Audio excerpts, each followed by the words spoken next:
Imagine you're in the year 2035. You are a tourist landing in Paris. You take a high-speed train to Rome for lunch and finish your day with a cold beer in Berlin. It looks perfect. The architecture is breathtaking and the history is everywhere. But look closer. The cafes are full, but almost everyone has gray hair. The souvenir shops, the ports, and even the energy grid are no longer owned by locals, but by foreign conglomerates. You aren't walking through a global superpower anymore. You are walking through the world's most expensive open-air museum. Welcome to a special deep dive into the decline of the old world. Today, we are dissecting a tragedy that wasn't an accident, but a suicide. In 2008, the economies of the European Union and the United States were twins, roughly the same size. Fast forward to today, and that gap has exploded. While America rocketed to over $27 trillion, Europe has stagnated at $17 trillion. That missing $10 trillion? That is the size of the entire Japanese economy. How did the world's leader in healthcare, lifestyle, and history fall so far, so fast? Today, we explore the first three of the 6 fatal wounds bleeding Europe dry: the death of industry, the demographic collapse, and the innovation vacuum. By the end of this session, you'll understand why the espresso you're drinking might soon be a luxury you can no longer afford. Let's start at the heart of the crisis: Germany. For decades, Germany was the engine of Europe. Their formula was brilliant but cynical. Use American security to stay safe, Chinese demand to sell cars, and cheap Russian gas to power the factories. It worked until the Nord Stream pipelines blew up, literally and metaphorically. Overnight, the German business model evaporated. Take BASF, the largest chemical producer in the world. In 2024, they made a decision that terrified Berlin. They are shutting down major production lines in Germany and moving a $10 billion investment to China. Why? Because energy prices in Europe have made heavy industry mathematically impossible. Here's the dark irony.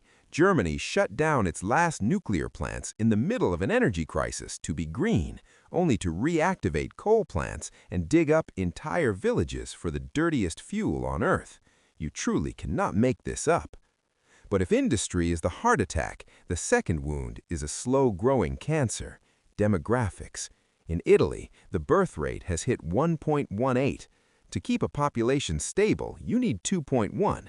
At 1.18, you are looking at mathematical extinction. Imagine being a young graduate in Rome today. You face high rent and no jobs, yet the state expects you to pay for the pensions of a massive aging generation. In the 1960s, 4 workers supported 1 retiree. By 2050, it will be less than 2. When taxes hit 60% just to keep the lights on in nursing homes, the talented young people don't stay. They leave for the US or Australia, and the death spiral accelerates. Quickly, if you're finding this breakdown valuable, please take a second to give us a 5-star rating on your favorite platform. It helps us keep the lights on while we analyze these global shifts. Now, why can't Europe just build the next Google or Nvidia to save itself? This is the third wound, the innovation vacuum. There's an old joke: the US innovates, China replicates, and Europe regulates. While Silicon Valley was pouring billions into AI, Brussels was busy writing the AI Act, a massive rulebook to police technology before they even had a successful AI company to police. Think about the Magnificent Seven: Apple, Microsoft, Google, and the others.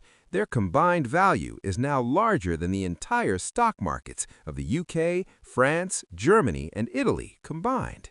Europe has the talent. The web was invented at CERN, and DeepMind started in London, but the environment is a regulatory labyrinth. If you start a company in the US, you have 330 million people under 1 language and 1 set of laws. In Europe, every expansion is a nightmare of different taxes, labor laws, and translations. It is death by 1,000 cuts. So where does the money go? It flees.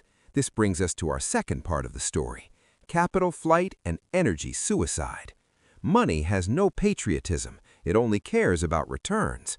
Right now, money is leaving Europe like it's the Titanic.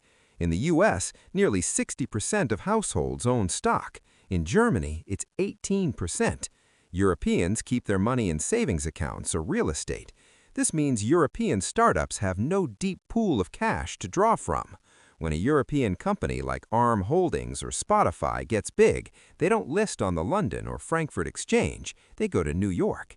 Even the Norwegian Sovereign Wealth Fund, the biggest pile of cash in Europe, invests most of its money in American companies. Europe is effectively funding its own decline by fueling American innovation. And then there's the energy suicide. Energy is the master resource. Europe decided to ban fracking, shut down nuclear, and rely on intermittent wind and solar, with Russian gas as the backup. When Russia invaded Ukraine, that illusion shattered. Electricity prices spiked to 10 times the US average. You cannot compete when your power bill is triple your competitors. Finally, we have the end of the peace dividend. For 75 years, Europe lived in a magical garden protected by an American wall. They spent their money on free health care and 6 weeks of vacation because America bought the guns. But the war is back. Suddenly, Europe realizes its military-industrial base is hollow. In a high-intensity conflict, some major European powers would run out of ammunition in just 2 days. Now they have to pay for both social welfare and tanks with a shrinking workforce and no tech growth. The math simply does not add up. The former head of the European Central Bank, Mario Draghi, recently warned that without radical change, Europe faces a slow agony. He called for $800 billion in annual investment, 2 Marshall Plans every year. But to do that, 27 countries need to stop acting like rivals and start acting like a superpower. Currently, the political will is nowhere to be found.